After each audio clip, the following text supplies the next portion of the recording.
Under the rule of Alex Kurtzman and JJ Abrams before him, Star Trek has, perhaps even more so than even Star Wars and Marvel has under Disney, withered away into nothingness.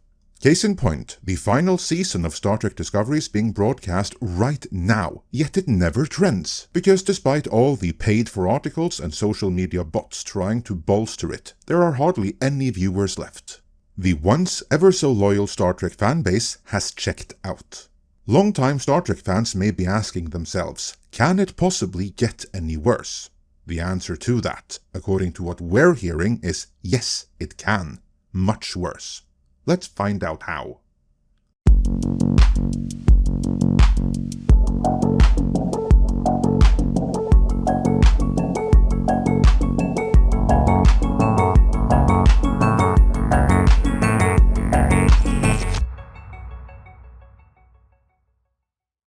This video is sponsored by Galaxy Lamps. Paramount is in trouble. Its CEO Bob Iger was fired on the morning of the Paramount earnings call. That earnings call barely lasted 6 minutes, and shareholder value has been cut in more than half in just a few years, so now they're vying for Skydance to bail them out.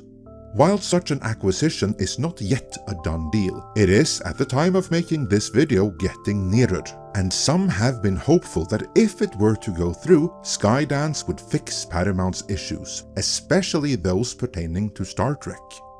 But would they though? Could Skydance once again make Star Trek go where no one has gone before? As we're about to see, probably not. But first, have you ever wanted a personal night sky in your room? Well, you should, and the Galaxy Projector, the sponsor of this video, can help you out with that. Today, most of the night sky is blotted out by light pollution, especially if you live in or near a city. But this state of affairs represents but the blink of an eye in the breadth of human history. Since the dawn of time, our ancestors were gazing at the stars and the planets, and doing so remains as fascinating and soothing as ever. If you've been thinking of adding a little something special and intrinsically appealing to your space, then the Galaxy Projector will provide exactly the kind of lighting you need. It will bring space and the nighttime sky into any room, giving it a truly unique look and timeless feel. But in being a smart device, it also brings the best of the modern world. First off, its RGB colors, brightness, rotation speed, on and off timers, and many more features are all fully customizable. With the app, you can make it truly yours from your mobile. Do you like the simplicity of Amazon's Alexa or the Google Assistant? Well, the Galaxy Projector also offers that hands-free magic, obeying your word to switch on or to change mode, and more. It is also energy efficient, so you can enjoy your personal Galaxy without your electricity bill skyrocketing. In short, if you appreciate modern tech with a timeless appeal, the Galaxy Projector is for you. And naturally, we have a deal for you. If you head down to the link in the description and type in our code Midnight'sEdge when ordering, you get 15% off. So head on over to that link and order yours now. And before we get into what might happen to Star Trek if Skydance were to acquire Paramount, let's take a moment to appreciate just how deeply Star Trek has fallen in recent years, and as importantly, why.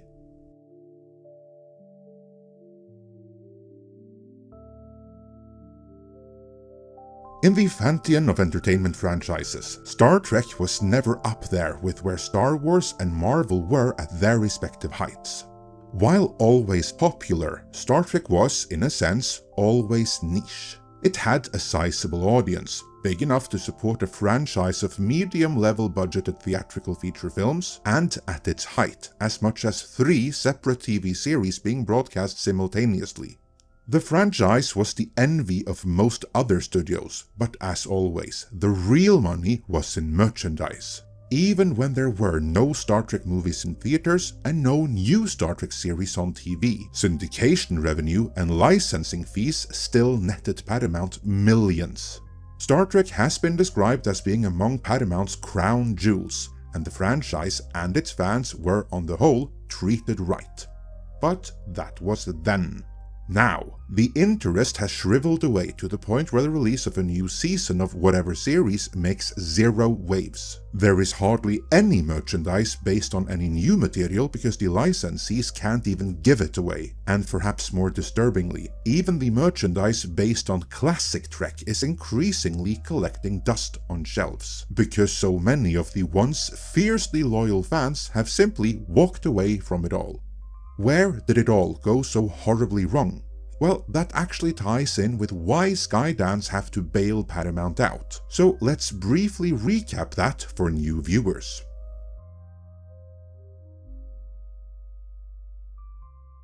Back in the day, Paramount knew how to manage Star Trek, and when things went off the rails, Paramount was owned by the Viacom Corporation, which in turn was owned by National Amusements, the company of one Sumner Redstone. By 2005, there were two major businesses under the Viacom umbrella, one being the film studio Paramount, the other being TV giant CBS. In order to better facilitate what each were doing, Sumner had the bright idea, and I call it that because no one else followed his example, to split the corporation in order to better serve the divisions under it.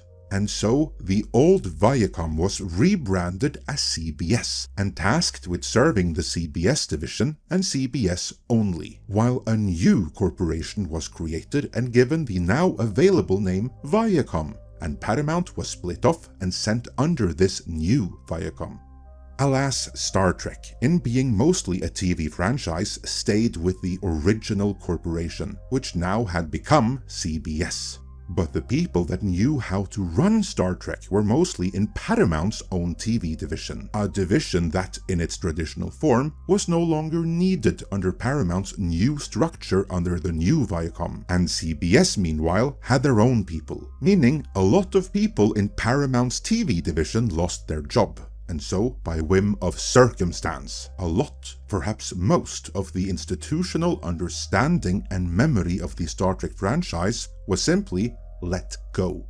The new man ultimately in charge of Star Trek under CBS, Les Moonves, certainly didn't understand it, much less care for it, and he promptly cancelled Star Trek Enterprise. The only ones who wanted to make new Star Trek were Paramount, who wanted to make a new series of films, but they couldn't, as the rights now belonged to CBS.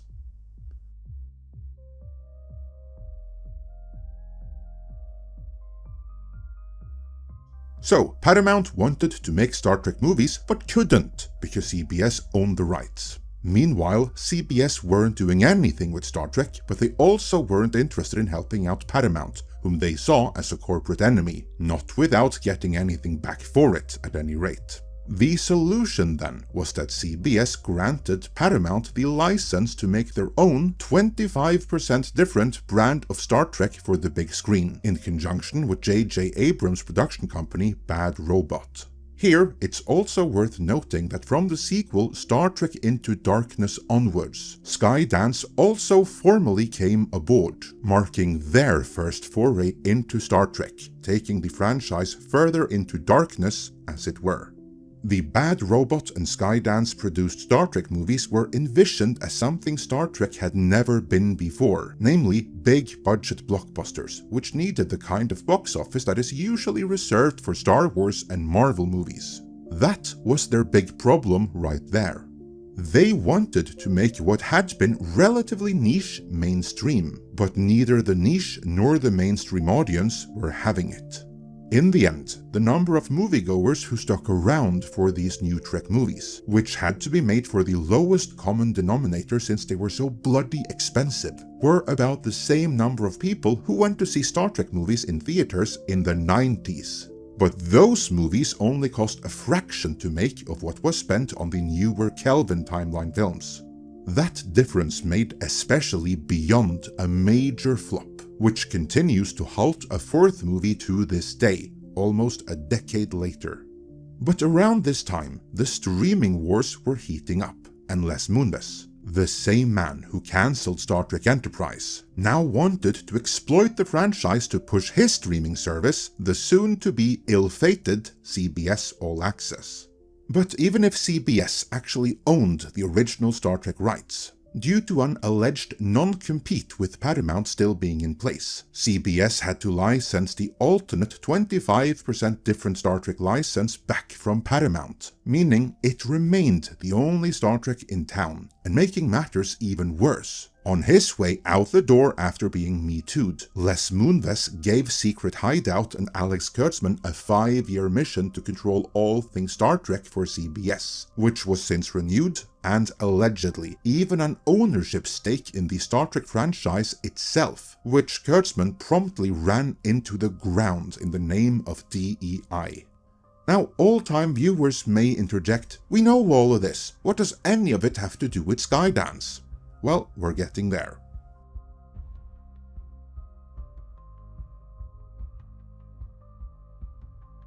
Getting us up to current events, after Sumner Redstone passed, his daughter Shari Redstone had the bright idea to undo his bright idea and re-merge the new Viacom and CBS into one corporation again, which now would be simply called Paramount. This could and should have been the first step towards fixing Star Trek, but in the short term, all it meant was that even the Star Trek movies, previously controlled by Paramount, reverted to the control of Alex Kurtzman's Secret Hideout. No executives at the new Paramount were evidently smart enough to see the big problem with this, because they were too busy running everything else into the ground.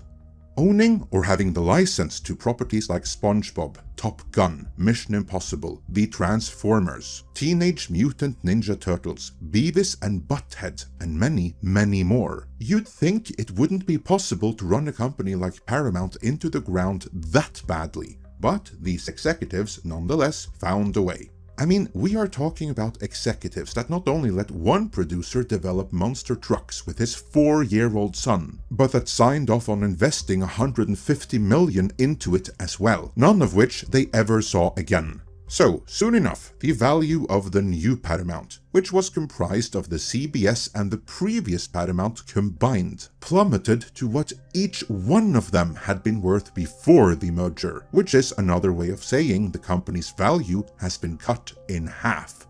By all outwardly accounts, Shari Redstone just wants to cut her losses at this point and have someone else come in and take over. Not just the company, but the crippling debt which is threatening to topple it. And Skydance is one of the main contenders to do that. So let's for the moment assume that happens. That Skydance does indeed take over Paramount. What would that mean for Star Trek?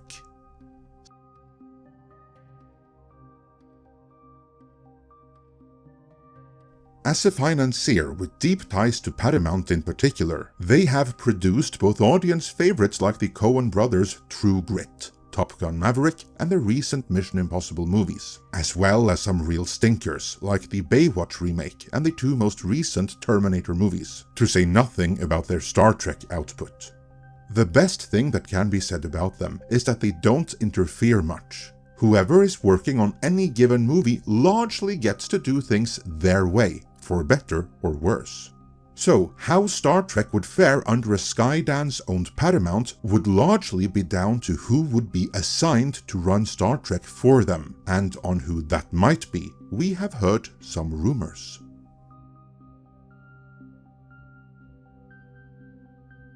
Before we move on, let me stress that this comes to us from a long-time Star Trek source, but as always, what is about to be said can at this time not be independently verified, so it must therefore be treated as rumor and taken with a grain of salt. That health warning out of the way, what have we heard?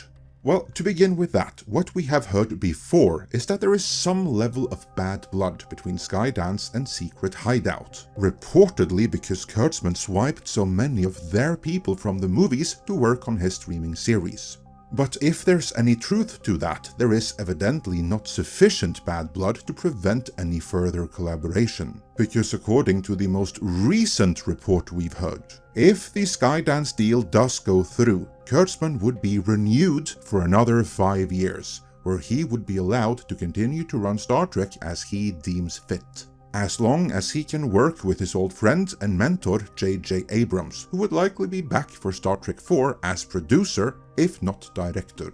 Case in point, the latest iteration of Star Trek IV was announced only 3 weeks ago, on April 11th, and is set to be a prequel to the 2009 movie, with JJ Abrams on board as producer and quite likely with Skydance on board as financier. We have a long-standing habit of making fun of the various new iterations of Star Trek IV as they are announced, but we held off on doing so for this one, because it might actually happen this time. So, if Skydance does indeed acquire Paramount, then the likely outcome of that for Star Trek is more JJ Abrams and more Alex Kurtzman. And for fans of Picard Season 3, of which I happen to be one, don't get excited, you're still not getting Legacy. At least not the legacy that Terry Matalas set up. By all accounts, Matalas is out, and he was only able to do Picard Season 3 because Kurtzman was otherwise occupied and looked away, and he won't be making that mistake again. The real problem for Star Trek, what prevents it from going back to what it used to be in the 90s, is that all institutional memory of that is gone. I mean, the people running Star Trek today see William Shatner and his original Captain Kirk as a problem. The only real institutional memory of Star Trek now begins with the 2009 reboot. From their point of view, that is the golden age they're trying to recapture, which is why they're developing a prequel to it right now as we speak. That may not be the news that Star Trek fans were hoping for, but that's the only news we have at the moment. Let me know your thoughts about them in the comments. And look at the stars, you'll feel better. And remember, you can get them into your own room with the Galaxy Projector. Get a unique, modern and timeless look for your space. And if you head down to the link in the description and type in our code Midnight'sEdge, you get 15% off.